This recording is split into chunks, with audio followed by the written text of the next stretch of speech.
Bonjour, c'est Cryptoly, j'espère que vous allez bien en ce lundi 15 avril 2024, que vous avez passé un super week-end. Nous on se retrouve aujourd'hui pour parler crypto-monnaie, pour parler Bitcoin, et on va commencer forcément par les nouvelles. Le halving approche à grands pas, nous sommes sur 4 jours, 5 jours, je pense toujours entre le 19 et le 21 avril, et ça devrait arriver vraiment très vite. On va attaquer tout de suite dans les nouvelles avec la grosse vague de liquidation qu'on a eu beaucoup sur les altcoins durant ce week-end à cause de la nouvelle principalement qui est géopolitique.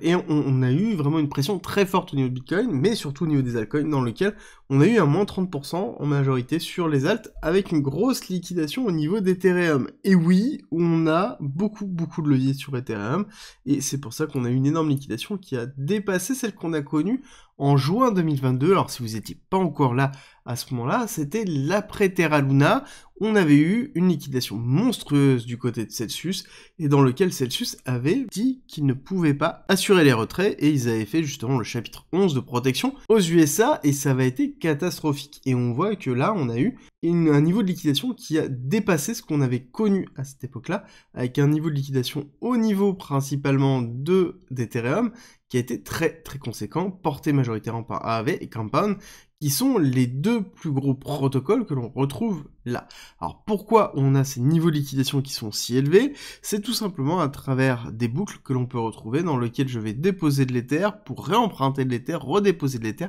et ainsi de suite. Le seul souci, c'est que quand on fait ces boucles-là, on ne comprend pas les risques structurels que l'on peut avoir lorsqu'on a un flash crash. Quand on a un flash crash, on a besoin de liquidité, et généralement, quand on dépose ces Ethers, c'est pour emprunter de l'USDT, donc du stablecoin, et quand on a des flash crash, le stablecoin, le cours monte drastiquement, et il faut avoir de la liquidité et la capacité de pouvoir déposer cette liquidité pour éviter de se faire liquider. Beaucoup n'arrivent pas à le faire, et forcément, quand on se retrouve là-dessus, on a des clusters de liquidation qui entraînent de la liquidation, et c'est une cascade de liquidation, et c'est exactement ce que l'on voit ici, au niveau d'Ethereum. Il faut faire toujours très attention par rapport à ce que vous faites en finance décentralisée, ça peut aller très vite. Très vite, c'est un petit peu ce que l'on voit aussi sur Bear Chain, qui est une blockchain,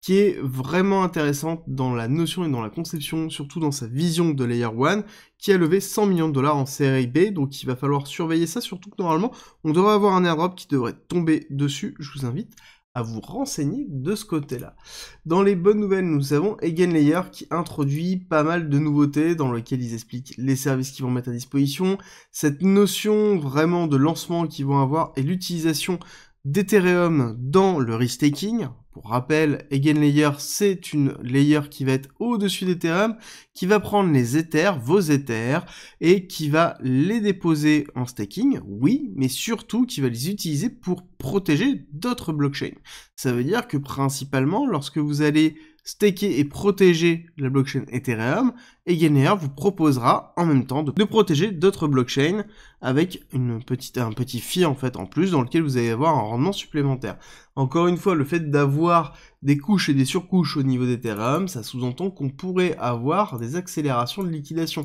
Forcément, si on se retrouve sur une blockchain dans laquelle on va avoir peut-être un défaut sur un des protocoles, on pourrait avoir des ventes forcées d'Ethereum et dans lequel on pourrait se retrouver encore une fois dans un cluster de liquidation. Et le seul problème que l'on a, c'est lorsque Ethereum justement chute très fortement, beaucoup d'autres cryptos chutent parce qu'elles sont soit EVM compatibles, donc ils sont liés directement sur la partie spéculation d'Ethereum, et aussi il y en a d'autres, tout simplement, qui utilisent Ethereum comme levier pour pouvoir avoir une valorisation au niveau de leur crypto, et donc forcément on va avoir une baisse derrière, ce qui est tout à fait normal. Dans les bonnes nouvelles, nous avons l'ETF Bitcoin et Ethereum qui devrait être disponible lundi à Hong Kong. Est-ce qu'on devrait avoir quelque chose un vecteur d'accélération, un peu comme on a pu le connaître au niveau de l'ETF Spot Bitcoin? Je ne pense pas, je pense qu'on en est très loin. Encore une fois, le marché asiatique en ce moment est quand même vraiment en dessous, et tout est porté majoritairement par quoi? Par les ETF Spot Bitcoin. Au niveau des évolutions, d'ailleurs, on voit qu'on a eu encore une semaine qui a été très mitigée, à la limite,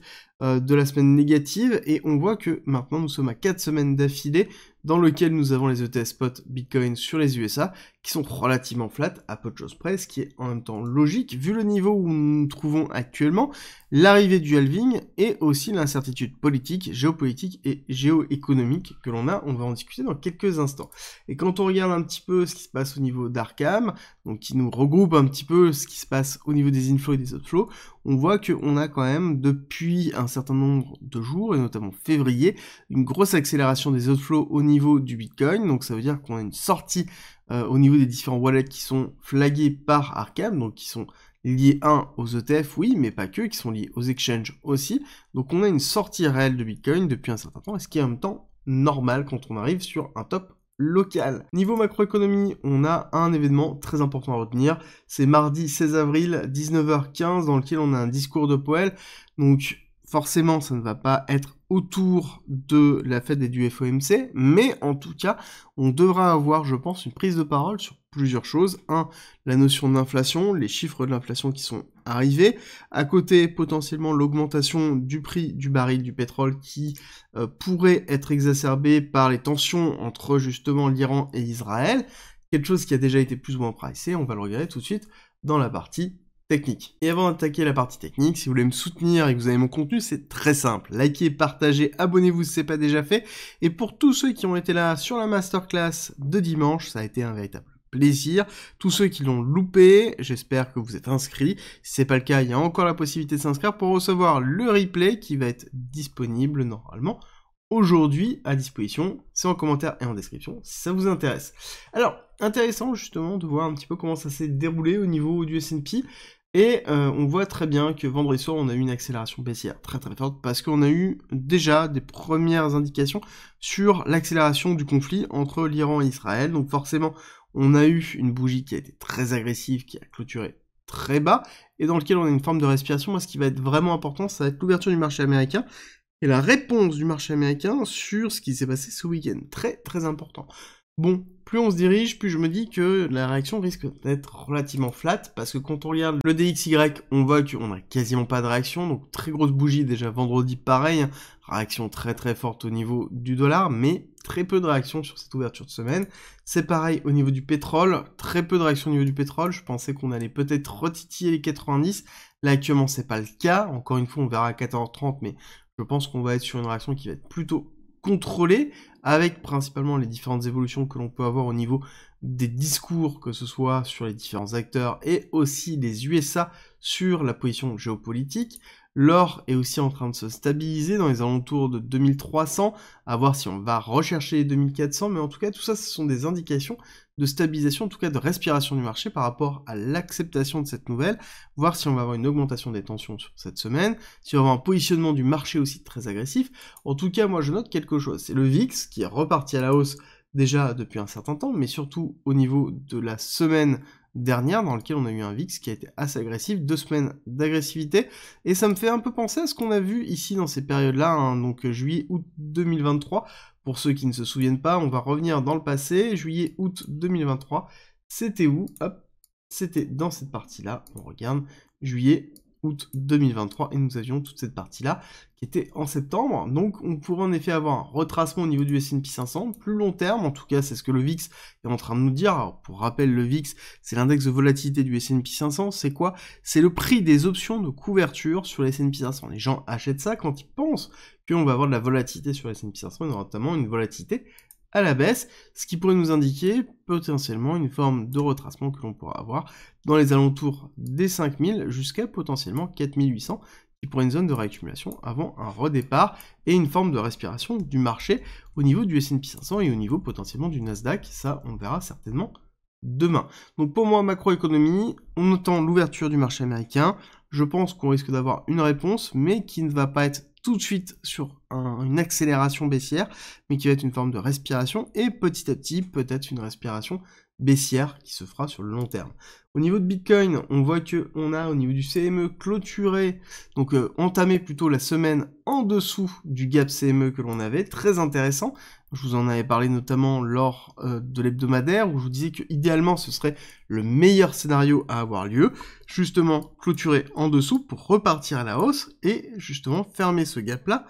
sur une accélération haussière au niveau du CME. C'est exactement ce qui s'est passé, donc ça veut dire qu'on a clôturé le gap CME ici, et nous sommes revenus dans notre ranging que l'on a depuis déjà un certain temps. Alors, si on regarde un petit peu plus près, on pourrait dire que tout va aller bien, nous sommes toujours dans notre range, et que justement on a comblé le gap CME sans casser le plus bas, ce qui est tout à fait vrai. Mais on est encore très loin pour pouvoir dire que c'est fini. Là, ça va être très intéressant, nous sommes dans une zone de retest, d'accord, qui se trouve ici, pour pouvoir valider le fait qu'on ne va pas plus bas, qu'on ne va pas chercher justement la liquidité qui se trouve ici, il va falloir justement dépasser ici les 69 000 et idéalement consolider au-dessus des 70 000. Tant que ce n'est pas fait, ça veut dire qu'on a toujours ici une probabilité d'aller chercher les liquidités en dessous de 60K qui est beaucoup plus important et dans lequel potentiellement on pourra avoir des liquidations, encore une fois, au niveau des altcoins, dans lequel on a déjà vu, même si je pense que le gros flux de liquidation a eu lieu,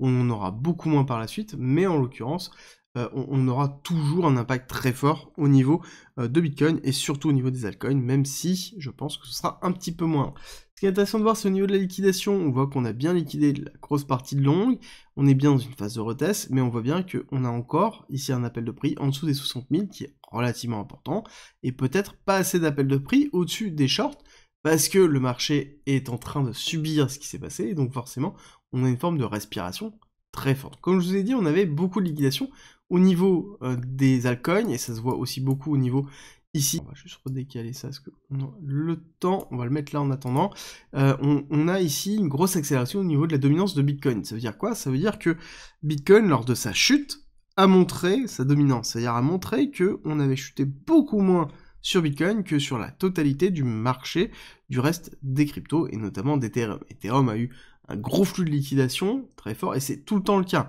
Il faut savoir que Ethereum, c'est certainement l'asset qui est le plus leveragé, qui est le plus à levier sur la finance traditionnelle, enfin sur la finance décentralisée, donc la DeFi, et donc c'est à chaque fois le cas quand on est dans des périodes d'hyper volatilité, on se retrouve sur des hyper liquidations au niveau d'Ethereum. Et donc quand c'est comme ça, on a aussi Bitcoin qui monte en dominance, et on voit qu'on a atteint quasiment les 57% de dominance, qui correspondent d'ailleurs bizarrement au retest du lot que l'on a là, et on se rapproche doucement de la zone 57-61, qui pour moi est la zone parfaite pour finir en fait de combler le gap qui se trouve ici, donc la partie d'imbalance que l'on retrouve au niveau du marché, avant de pouvoir faire justement cette alt season que l'on attend, et dans lequel on aura une véritable accélération des alts. Encore une fois, on en est très loin, et quand on voit en fait ce type de bougie là, on comprend bien que les vecteurs de liquidation ne se trouvent pas sur Bitcoin, mais se trouvent bien où? Sur les altcoins, encore une fois, et toujours. Et ça se voit aussi au niveau de l'order flow, parce que l'order flow, il est plutôt légitime, on voit que très peu de liquidation et très peu d'impact au niveau,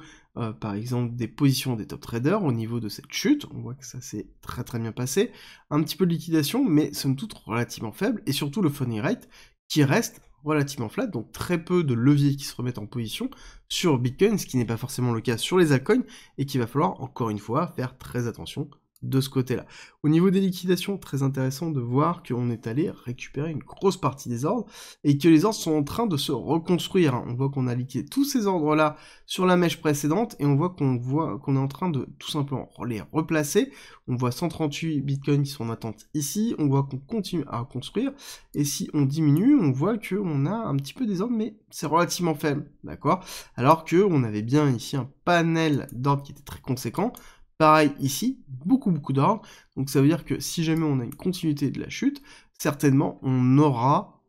pas forcément le tapis d'ordre pour pouvoir atterrir et pouvoir avoir une respiration. Après, ce qui va être intéressant de voir, ça va être, est-ce que dans les 60 000, entre 58 et 60 000, on voit qu'on a une reconsolidation qu'on avait déjà à cette époque-là. Est-ce que les ordres vont réapparaître ou pas? Ça va être la grande question, et ce qui va être à surveiller. Donc quand je vous disais qu'on avait liquidé beaucoup sur les alts, et oui, quand on regarde Total 3, on voit qu'on a fait une chute qui a été assez drastique, et que la bougie a été rachetée. C'est-à-dire que quand on regarde du bas en haut, on a déjà fait plus 14% sur cette bougie, et on est allé pile poil dans la zone justement d'achat, où je vous disais que si jamais on avait une baisse très forte au niveau de Bitcoin pour une respiration, et principalement portée par la géopolitique, on allait retourner dans cette zone d'achat, et qu'il fallait acheter dans cette partie-là, dans lequel on allait avoir une partie de peur, et je pense qu'on peut avoir encore une deuxième accélération baissière, et ensuite on verra l'établissement des alts, comment ça va se dérouler, est-ce qu'on va avoir encore un impact de liquidation qui va être très fort. Généralement, c'est toujours la première chute qui liquide énormément. La seconde, les personnes